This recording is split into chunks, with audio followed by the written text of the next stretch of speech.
কি ভাবছেন এই বাচ্চাটিকে তার বাবা মা বাড়ি থেকে শিখিয়ে নিয়ে এসছে যে রাস্তায় যখন পুলিশ আঙ্কেল দেখা হবে তখন পুলিশ আঙ্কেলকে গিয়ে একটা ঘুষি মারবা?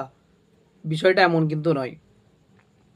আসলে এই শিশু বয়স থেকেই তারা প্রতিদিন যখন বাসায় থাকে, রুমে থাকে, খাওয়ার সময় বা অন্য কোনো সময় যখন টেলিভিশনটা অন থাকে, সেই সময় তার কানে ভেসে আসে প্রতিদিন একটি কথা।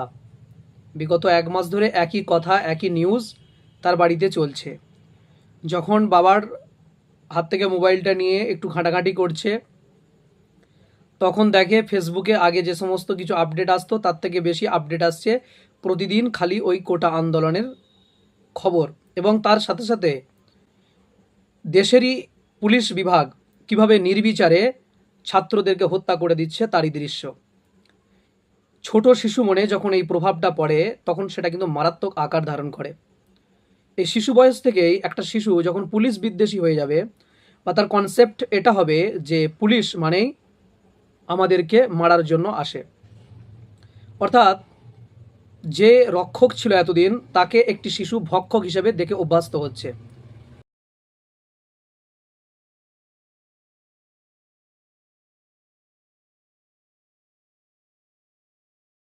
একটি দেশের এরকম আরও না জানি কত হাজারো শিশু, লক্ষ শিশু এই ধরনের মানসিকতায় লালিত হচ্ছে।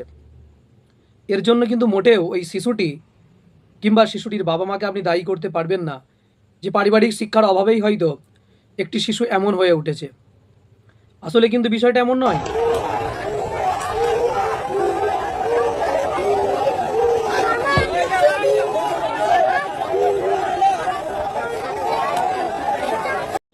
একটি ছোট্ট বাচ্চা শিশু, সে যেটা দেখতে বারবার অভ্যস্ত হয়েছে সেটাই সে তার রিয়্যাক্ট করেছে। ভিডিওটিতে দেখা যাচ্ছে যে তাকে ধরে ছাড়িয়ে নিয়ে আসা হচ্ছে।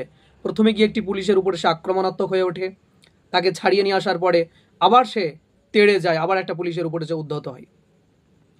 এই ঘটনার দ্বারা প্রমাণিত যে গোটা বাংলাদেশে আজকে শেখ হাসিনার বিরুদ্ধে মানুষ কিভাবে গর্জে উঠেছে। আমরা এ প্রজন্মের মানুষ, এ প্রজন্মের যুবক, আমরা 1947 1947 দেশ স্বাধীনের সময়ের ইতিহাস বইয়ে পড়েছি কিন্তু দেখিনি। অর্থাৎ যখন থেকে বাংলাদেশ, পাকিস্তান এবং ভারত একই ভূখণ্ডে অবস্থান করত। 1947 পরে দেশ দুই ভাগে বিভক্ত হওয়ার পরে বাংলাদেশ আবার নতুন করে স্বাধীন হয় 1971 1971। সেই 1971 যুদ্ধের কথাও আমরা ইতিহাসে পড়েছি, আমরা কিন্তু দেখিনি। এক কথায় বলা চলে পৃথিবীর ইতিহাসে যত স্বাধীনতার কথা বলা হয়েছে, আমরা এ প্রজন্মে যারা রয়েছি আমরা কিন্তু সেই স্বাধীনতার কথা শুধুমাত্র ইতিহাস বইয়ে পড়েছি। মনে হয় এই প্রথম কোনো স্বাধীনতা আন্দোলনের দৃশ্য আমরা অবলোকন। বাংলাদেশের একজন জনপ্রিয় ক্রিকেটার, শুধু বাংলাদেশ নয় গোটা বিশ্বেই তাকে একজন জনপ্রিয় অলরাউন্ডার হিসেবে মানুষ চেনে, সাকিব আল হাসান, যিনি বর্তমানে এমপি হয়েছেন, তাকেও আন্দোলনকারীরা ছাড় দেয়নি। যারা এই মুহূর্তে ছাত্রদের পাশে অবস্থান করছে না, তাদের নিয়ে কথা বলছে না, লেখালেখি করছে না, এমন সে ক্রিকেটার হোক, ফুটবলার হোক, তারকা হোক, অভিনেতা হোক, অভিনেত্রী হোক, গায়ক, নায়িকা, রাজনীতিবিদ, সমাজসেবক, মানবতার ফেরিওয়ালা, যেই হোক, তাদেরকেই কিন্তু ছাত্রদের কাছে সমালোচনার শিকার হতে হচ্ছে। শুধু ছাত্র নয়, গোটা বাংলাদেশের আপামার জনসাধারণ তাদেরকে নিয়ে কিন্তু মন্তব্য করছেন। সাকিব আল হাসানের একটি ছবিতে দেখা যায়, বিজ্ঞাপন দেওয়া একটি ছবিতে, সেখানে আন্দোলনরত ছাত্রদের একাংশ উঠে সেখানে এক দফা এক দাবি লেখা ওখানে লিখে দেওয়া হয়।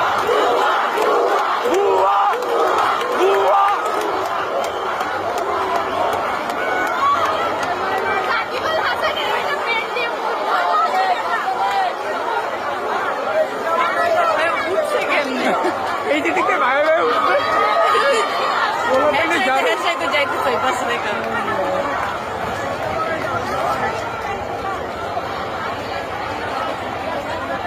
পরিষ্কার